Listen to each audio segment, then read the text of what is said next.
Andrew, this conversation, I think, has potential to be really, really important. But I also think it's going to challenge a few people because this is a conversation about lots of things that you and I hear day in, day out, as well as lots of people hear. Things like late diagnosis and misdiagnosis, what it means to live with certain conditions. But the conversation that we're about to embark on, I think is probably a different approach to the way I've heard it spoken about before. The reason I think this is important is because following on from the episodes we've already had in this season two, so talking to Tom recently in our conversation about what dopamine is and isn't, the theme that seems to be coming out is, what is it that's important to understand, both for people and people trying to support people with neurodivergent conditions? What's the stuff that we need to know? So I'm going to ask you a few questions that I think will probably go off on some tangents on, but hopefully will guide and shape this conversation. So the first one is something that Tom mentioned. It's something I know you've got personal experience of, but it's the definitions of, or the differences between a missed diagnosis and what's perceived to be a late diagnosis, and what that means to the individual when that diagnosis, and I will say all that understanding that it may be ADHD, for example, when that understanding finally arrives. What I want to say from the outset is how it impacts an individual, whether they're 16, 26, 36, 46, 56, or 96, is individual, is uniquely personal, and the impact that will have on the way they reflect on it will be very different, and we'll come on to that. So let's then talk missed diagnosis for a minute. So Tom gave us this example of his parents taking him to the doctor. The doctor at that point, when he was, I think he said 12, maybe 13, he's saying he's just excitable. And then you mentioned your experience, I think, and you said you were just defined as very academic or very studious. And Ambitious. then both of you, ambitious, that was it. Then both of you get in later life, oh, actually, no, it was ADHD all along, potentially other. Why do you think historically that would have happened? Let's start with that. I certainly didn't go looking for a diagnosis for ADHD. I didn't really know what ADHD was when I was in my teens, and I was taken to the doctors. Boy, ain't right. But I was really deeply unhappy, and I was struggling at school, and we were looking for answers to that, not is this ADHD? So I don't think the psychiatrist at that point would have been thinking about ADHD, because I wasn't up until I became an ADHD specialist. You know, I was a mental health nurse for many years. I trained in the 90s, and those four letters weren't ever joined together. A, D, H, and D weren't ever joined together. I was training at the Maudsley at the time that the Maudsley was setting up their adult ADHD clinic, but I didn't know that was happening. It wasn't something that was mentioned at university when I was training to be a nurse. It wasn't something that came up in my clinical practice. It was about 2006, 2007. I qualified to prescribe medicines. I was prescribing antidepressants to people who quite clearly, now I look back, had ADHD. They weren't responding to the antidepressants because I was treating the wrong condition, because I missed the diagnosis, but I was working within the framework that I was trained in. I wasn't taught to see it. And I think that's still the case now, that there are clinicians out there that aren't aware of the subtleties of what ADHD is, feel out of their depth in general psychiatry teams. But there's research to show that 16 to 20% of people sitting in a psychiatrist's office meet the diagnostic criteria for ADHD. So we're getting on for 1 in 5 people. So every clinic, someone is going to see a general psychiatrist who has ADHD, but being treated for a coexisting condition, often in a lack of awareness that ADHD underpins that. So the question that seems logical after that then, that's not a point to blame those clinicians for them.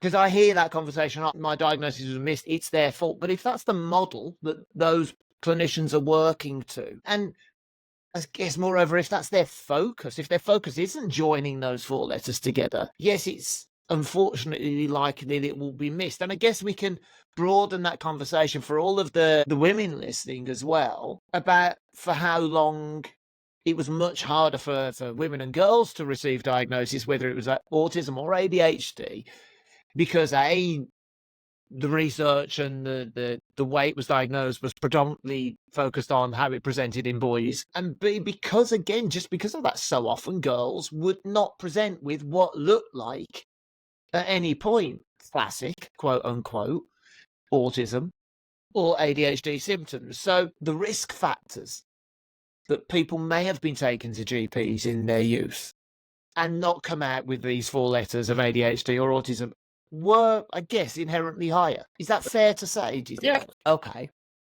So if we know that historically that was happening, historically that was about where the thinking wasn't, we know that things have changed in recent years and continue to rapidly change, right? Now, we're recording this on Monday morning. You've just had an appointment because you're my son's clinician, because, you're the first person. And interestingly, you and he had a very important conversation, I think, about the fact that when he was diagnosed in 2009, he was diagnosed with Asperger's. Now, he said to you, at no point from then on did I really ever think ADHD. It didn't enter my thought pattern until he was sort of A-levels. But what you responded with was important, which was, yes, but you couldn't have been diagnosed with both. Now, that in itself says an awful lot about the level of difference now. So how do you think that's sort of affected the rates of diagnosis? Or rather, I suppose, do you think that's now affecting why we're seeing more people seeking diagnosis, particularly of what's referred to as ADHD, autism and ADHD? They're bound to, isn't it? All those cohort of people that fit into sort of pre the changes to the diagnostic manual that were diagnosed with autism or Asperger's, now saying, well, actually, I struggle to concentrate. I'm restless. I'm fidgety. Is that a feature of my autism, or is that something separate? Because now the diagnostic criteria have evolved and now allow us to think like that. That's a really interesting word. When you say allow us to think like that, because it's now in the criteria, right? It's been updated. DSM's been updated. Hitherto, you couldn't. You think there were clinicians, I don't know if you were when you started to learn, do you think there were clinicians who were trying to join the dots earlier, but just there was nothing to say what they thought was right? So it could have been hypothesis and nothing else. Yes. That's how it evolves. Someone has that idea. Hey, what about autistic people having ADHD? Someone had to have that thought, to think outside of the criteria that said it's not possible to have both diagnoses. Someone had to say, well, maybe it is. So again, going back to the original question of later or quote unquote misdiagnosis, my son is now 19. He was clinically diagnosed 19 years old, and yet we've known he was autistic since he was 4. There's a 15-year gap, right? Where he has always struggled with inattention. He's always struggled with emotions. He's always struggled with the things that I can now very clearly see were components of ADHD, were factors of ADHD. And yet it took us 15 years to get there. It took us 15 years for it to become almost such a problem because he was in higher education, and that was another trigger. It took long for those questions to become things we needed answers to, which leads me on to a phrase you've used before, is nobody seeks a diagnosis when things are going well. Well, typically we don't. Now, that was the case with our son, without question, struggling in a HSC, first time living away. I'm kind of going, is it time we looked at this and looked at the whole thing? And sort of, I hold my hand up, but perhaps we should have done that sooner, but didn't. But again, do you think that's another reason why there are so many people with such big gaps between their, if you like, the full package, the full understanding of who they are, who may have been diagnosed with autism when they were a child or ADHD as a child, and then into adulthood, when other pressures change, when life becomes different, the other starts to become more obvious. And it's a question then that needs an... Okay, you're making me think a really interesting thing there, because I don't want to answer your question. I want to give you it back. Do you think that now your son is diagnosed with ADHD, the answers are all laid out for him? No, I think we're at the start of understanding who he is. Yeah. So the reason I ask that is because point one is that it's possible to have those symptoms of ADHD and not have ADHD. It could have been that his inattention came from his autism that was diagnosed when he was 4. It was only by doing the assessment and finding out that it was not that we were able to make the diagnosis. Did that make any difference to his inattention? Yeah, no, absolutely not. It was always there. It's always there. So I think then what you're giving is a really interesting framework here, and it's one that's important for other people. What I notice in the wider conversation of people who are seeking information is that when it's us, or when we're the parents of who are seeking what is it that we, our child's need, we focus very much initially on, is it an label? Is it something that will come with a label? Is it a diagnosis? Right? But the bit that gets us there are issues, our problems, our struggles, are things that aren't going well. And I'm beginning to wonder, the more I work in this world and sort of educate organizations, and particularly when I work with the likes of HR managers and senior managers, I'm beginning to wonder whether in that capacity, the label is actually less important than the understanding of what those symptoms are, what the presentations of someone struggling are. And now I look at that as a parent, I can categorically say for me that's more important. I need to know why, when I struggle with executive function, what I can do about that. I know that my executive function is a component of ADHD, potentially autism, trauma, everything else that's a part of me. The labels don't change that. And I don't think they change the things people are struggling with. So do you think we're at a point where, in terms of the way we talk about this, it is helping people understand what it means rather than what It's about understanding what is a diagnosis for? Who benefits from a diagnosis? Because it's not who you think it is. The person who benefits from the diagnosis is the person who's giving the treatment, not the person who's receiving the treatment. Because a diagnosis helps us home in on people who are like this, respond like this to this treatment. We can be quite confident. That's the purpose of the diagnosis. So if your son's inattention had been as a result of his autism and he was given ADHD treatment, it would have made things worse. Yeah. So by having the diagnosis of ADHD, by meeting those criteria, we were able to leapfrog and into this understanding that this will work. We'll have a body of evidence that says, statistically, this is likely to help. Whereas if we didn't have that diagnosis, we could say, well, try this stimulant and let's see what happens. But that's a shot in the dark. Whereas a diagnosis helps to say, this is likely to work. So it makes the delivery of treatment more efficient, more likely to be effective, because we've got this research evidence base that informs doing this with someone who is diagnosed with this condition will likely do this. Does that make any difference to the person? Only when the treatment works. Yeah, there's another difference I think that I would flag up at this point, and I'm going to come on to, so for anyone that doesn't have the luxury, should we say, of accessing an assessment or a diagnosis, we are going to come on to the differences for you.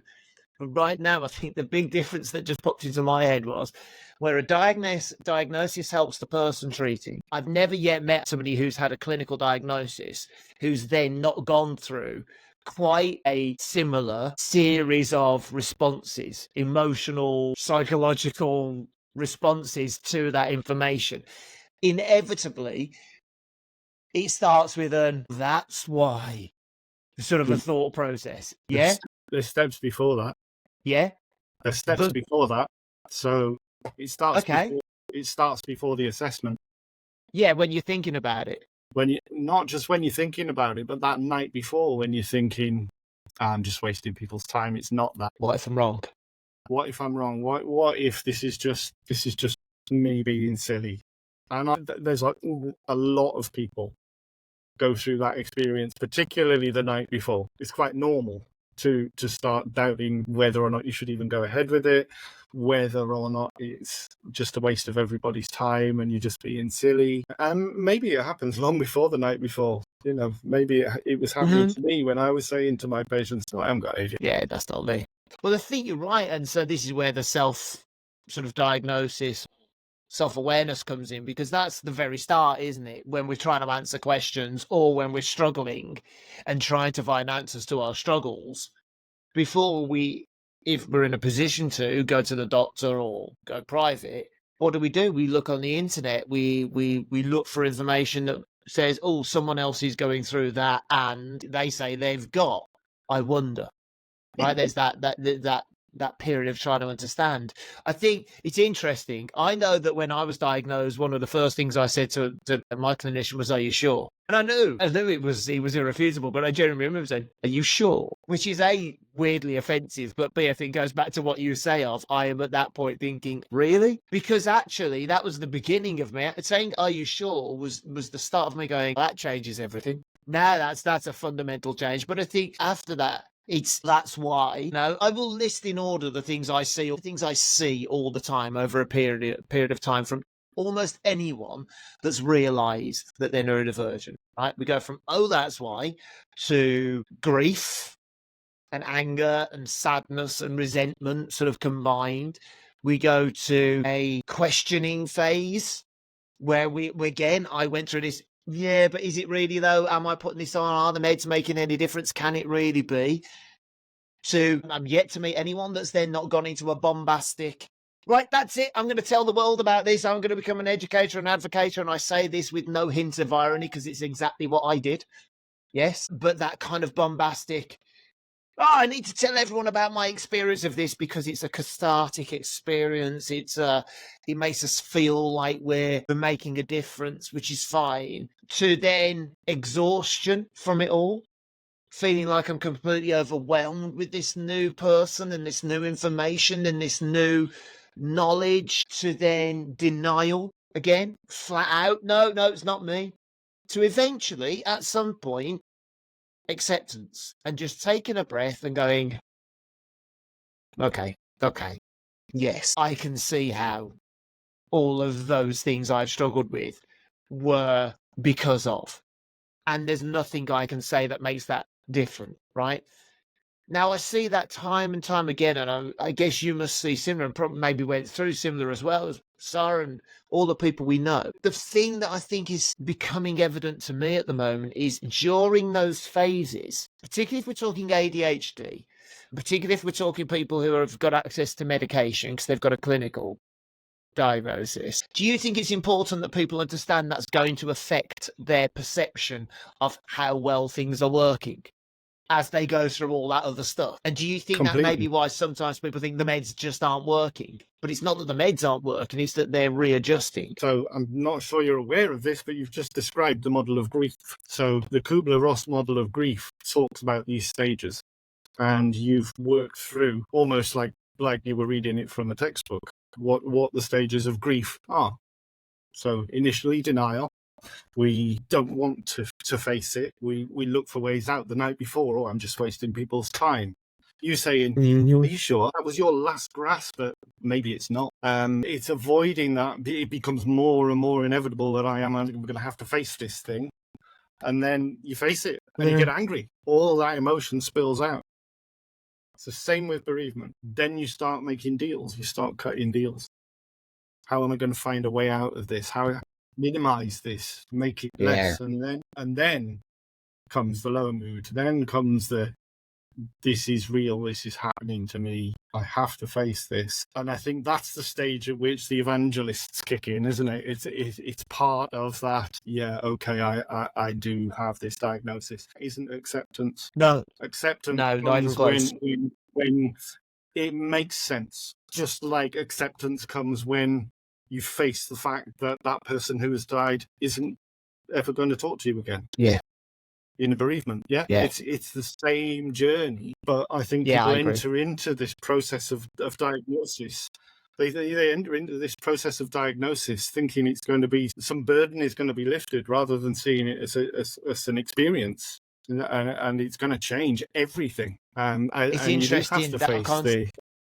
I mean, you do, but you saying that phrase then just really hit me in the stomach, thinking it's going to be a burden that's going to be lifted, but actually the diagnosis isn't. Well, it wasn't for me. He didn't lift the burden. He gave me a completely new one to contend with, and he gave me a completely new one to understand. And yes, that model agrees. Yeah, that makes sense to me, but it was that.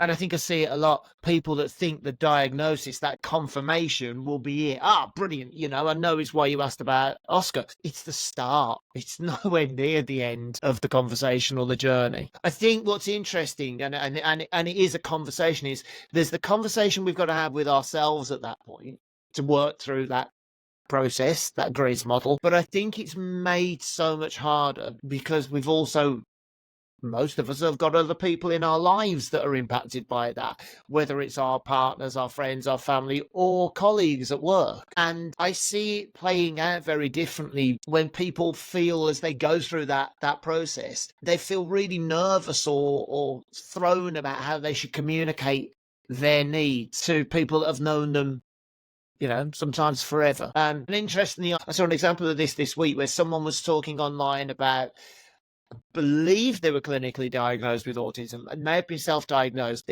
but what they were talking about was they were defining it as autistic skill regression that was learning to autistic burnout. So they were defining this process of, since I've known, I used to be able to go and do this and now I can't. I used to be outgoing and now I'm a shell. And the way they were describing it was very much like, I am now disabled from all of these things I used to do for life. They'll never happen again, and putting demands on me to ask me to do them again just leads me to more burnout. What I got from that when I read it was, you're at the very start of your process. You're just at the beginning of this new information. And I understand that it feels like that and that the burnout has happened. That doesn't mean that's it. And yet the danger is when we see people staking claims as, that's it, I'm changed for life, you can never undo me because of autism. I think that makes it harder for other people to understand what it really is like. The better way of phrasing that would be for me, I'm experiencing this at the moment. I don't know how things will play out in 6 months or 12 months because I've never experienced that.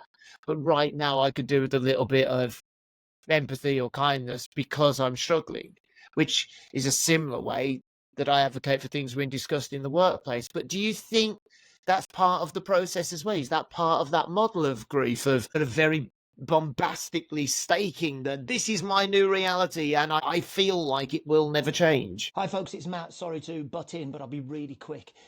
It would really help us if you could take a minute to do a few things to help this podcast reach more people. Wherever you're listening, if you could like it, assuming that you do, if you could subscribe wherever you're choosing to listen to this or watch it, and if you could jump onto the YouTube link and leave a comment about the episode that you've just listened to, Andrew and I would really appreciate it because that all really helps this podcast reach more people. For now, I'll stop waffling on and we'll get back to it. Yeah, it's not a linear model, the grief model. So you don't go from denial to anger to bargaining. It doesn't happen in straight lines. So you move around in a fluid way, making sense of someone saying, you're not like this, which you thought you were, you're like this. That's a huge change to wrap your head around. It doesn't just all of a sudden make sense. It can't, because you carry with you your experience. And I think when people become bombastic about the diagnosis, they're clinging to that because it's more comfortable than facing everything that's been. It's a way of saying, I'm not that, I'm this. They said I'm this. But actually, they said you're this because of all of that, because of that experience. And the diagnosis of a neurodevelopmental condition only describes what has always been. It doesn't make you different. It only describes how you are. Yeah, it's not suddenly happening. I think the other thing that's interesting to me about that is, and I was trying to explain this to somebody recently who was struggling in the workplace to sort of advocate for themselves. They were saying how people just couldn't understand, oh, you just keep banging on about your ADHD now. You just keep going on and on about why it's so difficult on ADHD, as if it's not that bad, was the phrase somebody had used, right? And the way I reflected it was, hold on the other flip side, had you been knocked down by a bus and now you were paralyzed from the neck down, I'm going to assume nobody would ever accuse you of banging on about how your life was different because you now lived life in a wheelchair and needed a different type of care and accommodations and why it had made your life difficult. I'm going to assume that would never happen. But I think that people feel that they can say about neurodevelopmental conditions because fundamentally they don't understand them.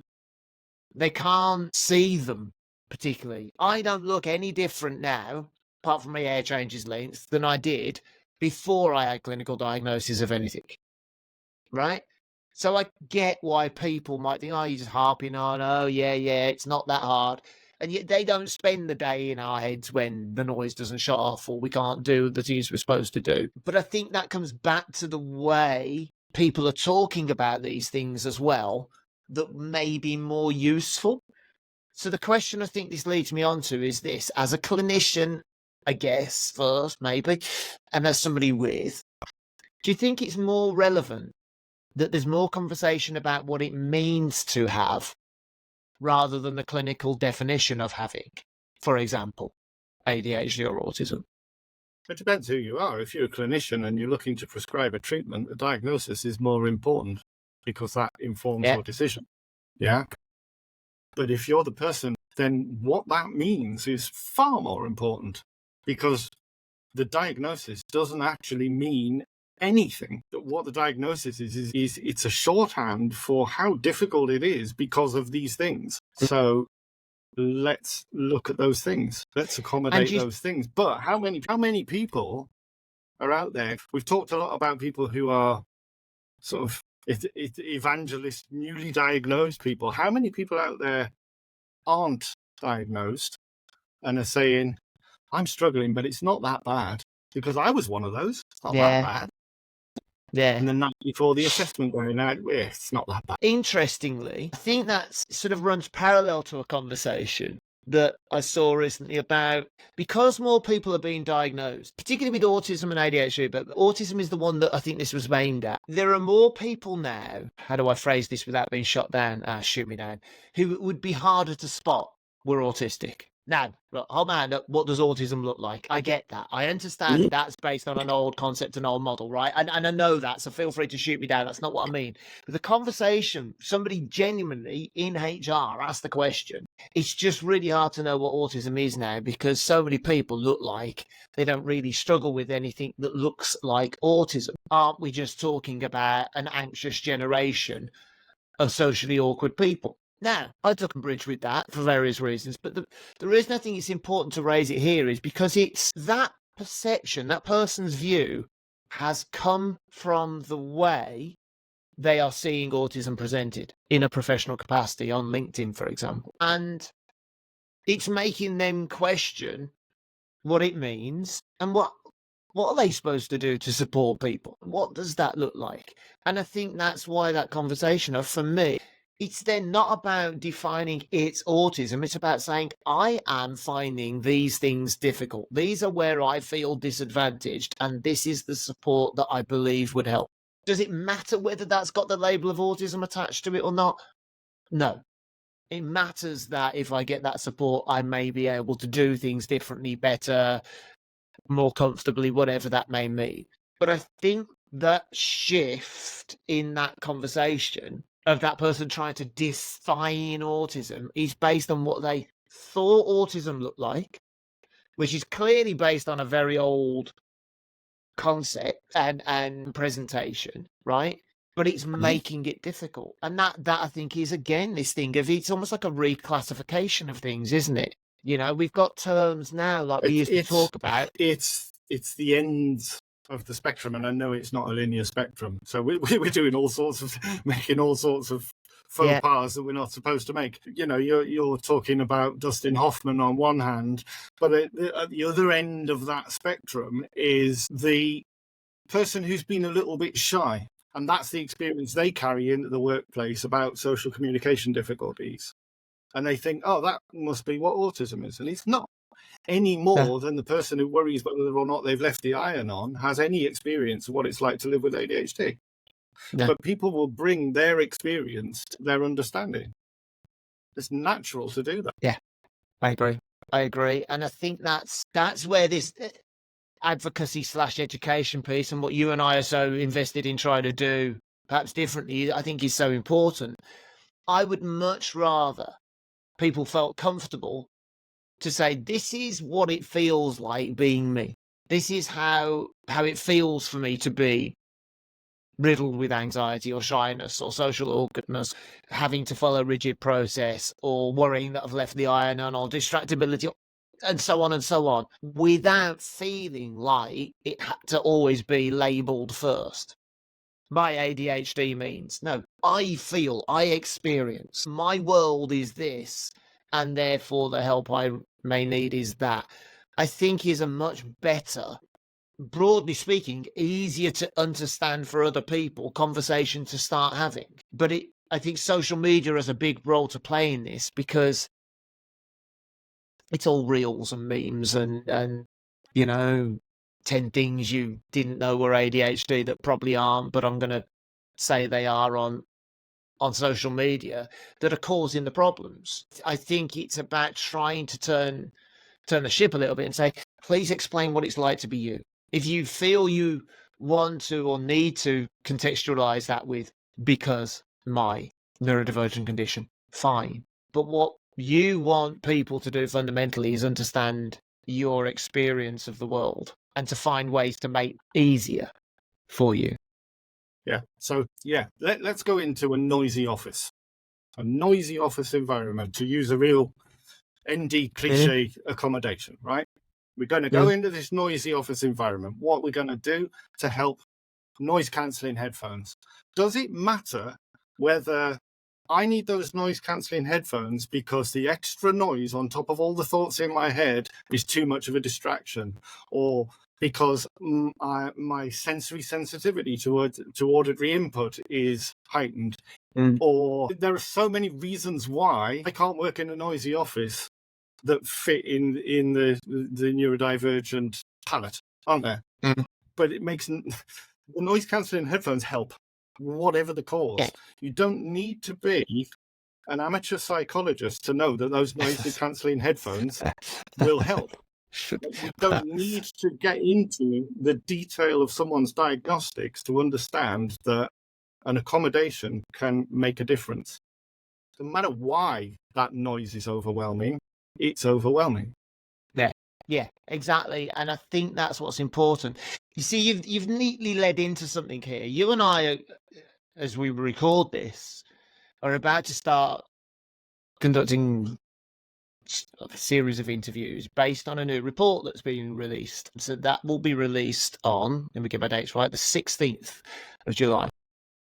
So it's a study, I think it's 600 odd people, about the state of neurodiversity awareness in the workplace within the UK. Now, as we record this, we can't say too much about the report because it's embargoed until tomorrow. But what we can summarise, and from my point of view as somebody doing this and educating and training on it in the workplace, the report says nothing that most people who live this don't already know. It's not highlighting anything massively different, but the conversation that's out there is good. What's fascinated me about it, because you've read it and so have I, is it's the tone of the responses that I think are really indicative of the state. There seems to be, in the tone of responses from employees, still a huge feeling of them versus us, of everything from recruitment through to layout of offices, through to managerial processes and everything else. All of that, quote unquote, not being set up for neurodivergent people. It's geared towards neurotypical. And the responses, I think, from employers are very much that they don't know what they don't know. The training isn't there, the education isn't there, the knowledge isn't there. So how can they support people? Because they're not clinicians, right? So we're sat right in between this conversation we're having of, does an employer, a manager, a HR specialist need to be a clinician? Do they need clinical knowledge of what ADHD is? No. Do they need to understand what the challenge is presented because somebody has ADHD may be and how to support them? Yes. Is that easier to understand? Well, I think so. In all the companies I'm working with, when I approach it that way, there seems to be more success than trying to turn them into clinicians, which they don't need to be. But the flip side of that conversation is also important. I don't believe it's them and us, Andrew. I don't. I genuinely feel really aggrieved when I see that. It's the fact that processes haven't been updated or changed for years or decades, yes, but that's not a deliberate slight against a growing neurodivergent population. It's just because no one stopped to go, could we do this any differently and might it help more people? There's not them and us. It's just, if you like, inherent laziness on the part of industry. And until there's a problem, and until somebody brings a problem and says, I'm struggling, that thing doesn't get looked at, the noisy environment, the provision of noise cancelling headphones. And then lo and behold, it doesn't just help neurodivergent people. Other people who maybe don't have neurodivergent conditions, but maybe have perimenopausal women who are struggling with migraines at work go, oh my God, you mean I can ask for these and they'll help? Yes, that's got nothing to do with the label. That's got to do with, oh, you mean I can ask and I can get, and that's a process.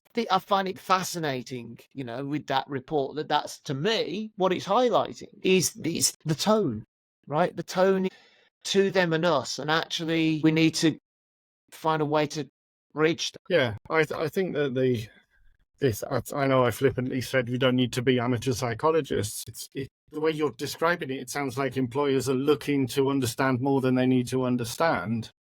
And at the same time, the last chart on the report that we've been talking about talks about 63% of people diagnosed with a neurodivergent condition saying they've masked at work.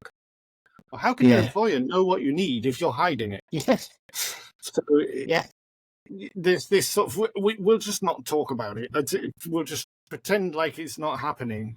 But that goes right back to misdiagnosis and late diagnosis. It's an evolution, and it's about being open to collaboration, being open to the difficulties that you're having yourself, that you're not typical. Yeah. That doesn't mean that you're wrong. And it's not wrong to say, I'd really like some noise cancelling headphones. It might have been 10 years ago. It might have been a really weird thing to say to your manager 10 years ago. Sure. But things are evolving, and understanding that we are all different, irrespective of diagnosis, and that certain things can make things better for people. Tom said it beautifully, didn't he, in his episode, where it's just that it might actually benefit everyone. Well, yeah, of course it does. When they dropped curbs for people in wheelchairs back in the 80s, lots of people pushing pushchairs benefited from that, but they didn't drop them for people pushing pushchairs. They dropped them for wheelchairs. No, exactly that. And I think that's important. I think it is that wider benefit. And all right, look, the irony is it's always the someone with something that has to ask first. The wheelchair users needed to say, look, these curbs are ridiculous. We need a difference. Maybe someone with ADHD or autism is the person in the office that has to say, too noisy, could I? Right? And then it benefits everyone else. That's fine. But if the benefit is there, that's ultimately got to be a good thing. But you're right. It does circle back to the late diagnosis thing or the late awareness thing. It doesn't matter to me whether you've been an employee at a company, let's say for 10 years, and only this year have you gone, I've always found that really difficult, and I've just seen somebody's asked for this and it might help. I'm going to ask, and lo and behold, it makes a difference. It makes no difference as long as you get to a point where you can ask. If you feel like you can't ask, that's a different conversation. The masking chart that you mentioned is an interesting one for me. Because masking is this concept of, I want the conversation about masking not to be, I had to mask because everyone masks. We all do it. It's about what is the toll that takes on the neurodivergent person after work. How long does it take them to recover from the stress of doing that? If more people don't just say, yes, I masked, but say, actually, I probably took 3 days off this year due to illness, when actually it was the cumulative effects of masking. Now that's important. Now there's a reason for the employer to go, well, how do I reduce that? How do I make a dent in that? How do I improve that? So again, it's language to me. It's the way we talk about these things that's shifting. But when we talk about late diagnosis, misdiagnosis, and our own personal journeys, I think, this is why you and I are so similar. It's helping people understand what is relevant for them or what they need to talk about, and the things that sometimes maybe just won't help. Expecting your boss to be, amateur level psychologist or clinical practitioner is just unrealistic, right? It's just unrealistic. Stuart from HR, unless he happened to move into HR after a psychology degree, ain't a psychologist. Stop asking him questions that he can't answer. But tell Stuart, I'm struggling. And I'm struggling with, and it's affecting my performance like this, and I think this would help. Guess what? He doesn't need a degree in anything other than HR management to go, well, let's see what we can do, and hopefully there's a process in place. Is that not a simpler approach? Late diagnosed, early diagnosed, or not? I think it is. Yeah. Because Stuart doesn't need the diagnosis. That's not it. The diagnosis isn't for Stuart. It's for the clinicians who are helping you. It's for the psychologists, the prescribers that are helping you on that part of the journey. That's only part of the journey. Yeah, absolutely. And I'll just throw this in as part of the Equalities Act. That's why there's no legal precedent to say you have to declare a diagnosis, you have to share that information. You don't have to at any point do that, even when you're asking for support. So we need to get over this hurdle of people feeling scared about, I've got to go and tell my boss I've had a diagnosis, I've been late diagnosed. You don't have to. If you feel it's relevant, fine. What you need to be confident in doing is saying, you may have noticed some changes in me over a period of time. I've had some new information. And what that means is I think I need some support in these areas. That's it. That's all the information you need to share if that's all you're comfortable with sharing. And the more we can get that across, the more I think people might start being able to handle some elements of late diagnosis a bit easier, because it removes the fear of outing yourself. And it's not about outing ourselves. It's about accepting ourselves and helping others accept us, plus some new information. So, have you got anything you would like to add to wrap this up? Is there anything we need to sort of leave people with? I think it's important that when people seek a diagnosis, they know what they're seeking. That's probably what I'd like people to leave people with is a change, take a step back and think about what it means to seek a diagnosis. And there are positives and negatives to that, as there are positives and negatives to everything. So the language used very much depends on context, and that's important too. But let's have this conversation. Let's not shy away from it. With 63% of people feeling that they're hiding something, and 50% of employers saying, "Oh, I'd rather not take on that challenge." You are taking on that challenge, because 1 in 5 people already meet are the diagnostic criteria for a divergent. So you already are taking it on. You're just not aware that you are. So let's pop those curbs. Yeah, absolutely. Right, folks, I hope that episode has got some useful information in. Takeaways in it are really straightforward, I think. As ever, Andrew, thank you so much for your time and your wisdom and knowledge on this. Let's hope this report makes a difference and gets more people talking in better ways. That's, I guess, all we can hope. So, folks, we will see you again for another episode in a week or so's time. For now, thank you very much.